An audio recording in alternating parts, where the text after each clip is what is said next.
Kay Soto tinanghal na MIP second in a row sa pangalawang pagkakataon at tinaasan pa ang kanyang score 46 points.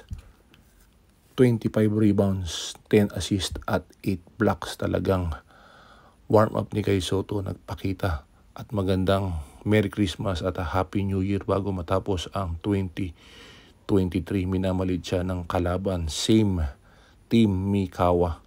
Pero umiscore siya ng napakalaki na 45 points, 25 rebounds, at 10 assists at 8 na blocks. Talagang nagpakita ng super saya ng ating kababayan na si Kay Soto at tuwang-tuwa ang kanyang mga kakampi dahil 16 na talo sila sa kalaban nila na ito. Pero malaking impact ang ipinakita ng ating kababayan na si Kay Soto sa team ng Yokohama. At tuwang-tuwa ang kanyang coach.